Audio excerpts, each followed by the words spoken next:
Ya, bismillahirrahmanirrahim. Assalamualaikum warahmatullahi wabarakatuh. Alhamdulillah rabbil alamin. Salatu wassalamu ala asyrafil mursalin sayyidina Muhammadin wa ala alihi washabihi ajmain, amma ba'd.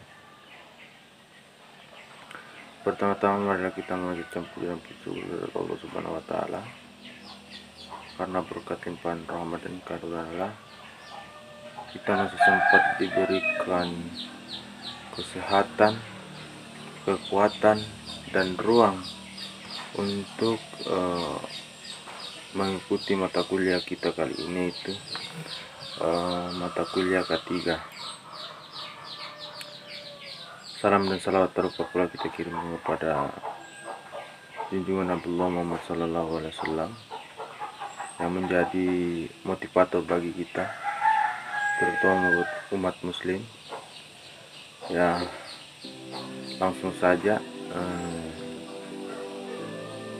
sebelum saya membahas tentang apa yang menjadi tanggung jawab atau amanah dari teman-teman kelompok saya, terlebih dahulu saya memperkenalkan diri. Perkenalkan, nama saya Muhammad Fadli Derman. Perkenalkan, nama saya Syamrin. Nama saya Nur Anissa Dewi Naila. Nama saya Muhammad Alif Ariza, Prodi Teknik Elektro D4. Langsung saja saya akan memaparkan materi dari kelompok saya, yaitu resiko faktor psikologis. Definisi keselamatan dan kesehatan kerja. Keselamatan dan kesehatan kerja merupakan salah satu upaya perlindungan yang ditujukan kepada semua potensi yang dapat menimbulkan bahaya, agar tenaga kerja dan orang lain yang ada di tempat kerja selalu dalam keadaan selamat dan sehat.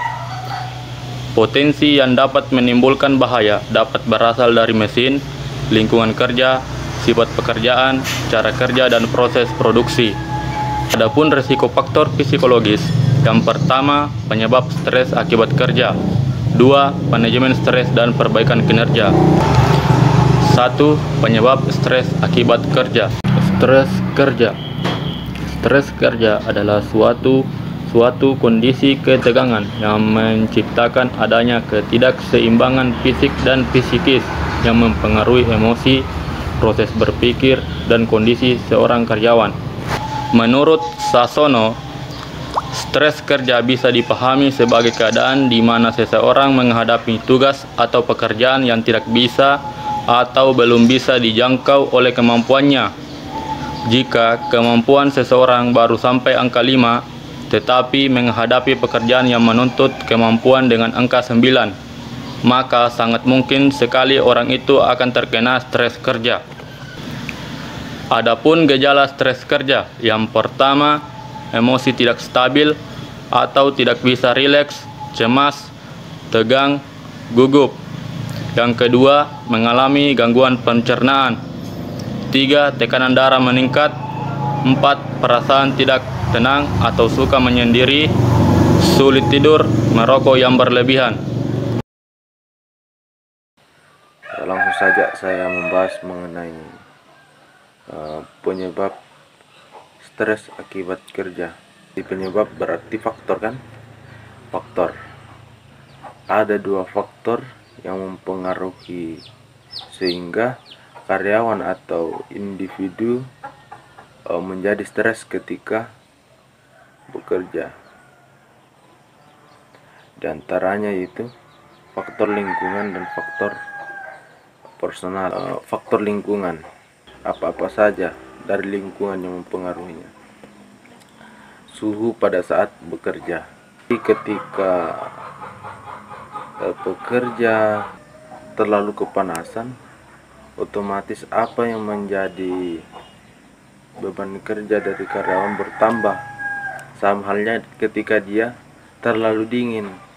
Kenapa di beberapa perusahaan besar harus ada AC supaya suhu dari karyawannya tetap terjaga, supaya tidak kurang kinerja dari karyawan mereka. Karena itu sangat mempengaruhi. Kemudian persoalan gaji atau omset terhadap karyawan. Ya. Gaji juga kadang mempengaruhi. Kemudian kita melangkah pada faktor pribadi, kadang menyebabkan kita stres di rumah kan. Itu hampir sama dengan penyebab stres ketika kita bekerja. Banyak versi mengenai faktor yang mempengaruhi atau menyebabkan stres kerja. Ada versi dari Hasibuan dan Robbins. Ya.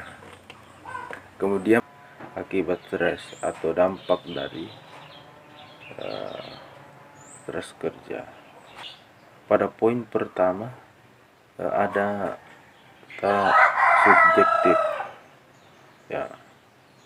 Dalam hal subjektif berarti rasa khawatir.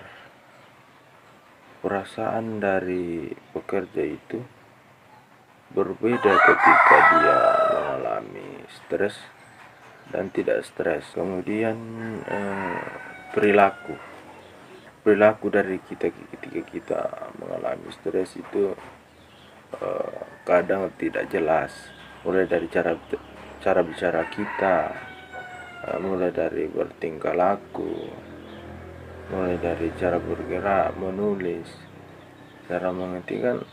Kadang ketika orang stres itu kadang terlalu cepat, kadang terbawa dengan emosi dan lain sebagainya. Kognitif berarti apa yang menjadi potensi dari karyawan itu menurun, mulai dari kinerjanya. Fisiologi, ketika kita mengalami stres otomatis individu sering mengalami pertama penyakit. Poin terakhir di situ organisasi berarti wadahnya, berarti itu menyangkut tentang PT atau perusahaan dari karyawan. Ketika karyawan mengalami stres otomatis organisasi atau perusahaan mengalami kerugian. Karena kenapa? Kontribusi dari karyawan atau kontribusi dari individu pribadi itu kurang terhadap perusahaan. Resiko faktor psikologis yang kedua adalah manajemen stres dan perbaikan kinerja. Manajemen stres adalah kemampuan dalam menggunakan sumber daya secara efektif untuk mengatasi gangguan atau kekacauan mental dan emosional yang muncul karena tanggapan atau respon, agar tidak terjadi gangguan atau tekanan pikiran akibat penumpukan pekerjaan. Manajemen stres sebagai upaya untuk menangani stres atau tekanan di lingkungan kerja. Adapun tujuan dari manajemen stres dalam organisasi adalah: pertama, mengantisipasi kemungkinan munculnya penyebab stres. Kedua, memulihkan individu dan atau organisasi dari stres. Ketiga, mengelola stres agar tidak menimbulkan akibat yang lebih buruk. Yang terakhir, mencegah terjadinya stres pada individu dan organisasi secara keseluruhan. Ini saya akan menjelaskan cara mengelola stres dan tips manajemen stres untuk mengatasi tekanan. Nah, di sini ada dua cara dalam mengelola stres, yaitu yang pertama melakukan pendekatan individual. Nah, yang dimaksud pendekatan individual yaitu menerapkan manajemen waktu yang baik dan menambahkan waktu untuk berolahraga, melatih diri untuk relaksasi atau santai. Dan ketiga, memperluas networking atau bersosialisasi dan dukungan sosial. Dan yang kedua, melakukan pendekatan organisasional. Dan upaya mengelola stres dalam organisasi biasanya dilakukan dalam beberapa cara, diantaranya adalah menciptakan iklim organisasional yang mendukung. Kedua, melakukan seleksi personil dan penempatan kerja yang lebih baik. Dan ketiga, meminimalisir kemungkinan terjadinya konflik dan mengklarifikasi peran organisasional. Dan keempat, menetapkan tujuan organisasi secara realistis. Dan kelima, mengadakan bimbing konseling pada anggota-anggota. Dan keenam, mendesain ulang pekerjaan para anggota. Dan yang terakhir, melakukan perbaikan komunikasi dalam organisasi. Oke, berikutnya yaitu tips manajemen stres untuk mengatasi tekanan. Nah, di sini terdapat beberapa tips, yaitu pertama, identifikasi perilaku dan kebiasaan yang biasa menyebabkan stres. Kedua, menyediakan perlengkapan olahraga di perusahaan. Dan ketiga, bersosialisasi dengan orang lain. Dan yang keempat, membiasakan gaya hidup sehat. Dan yang kelima, menerapkan 4A. 4A yaitu avoid, alter, adapt, dan accept. Dan yang keenam, menyediakan waktu untuk bersantai. Dan itulah tips mengelola stres dan tips manajemen stres untuk mengatasi tekanan. Dan sekian, saya akan mengakhiri. Wabillahi taufiq wal hidayah. Wassalamualaikum warahmatullahi wabarakatuh.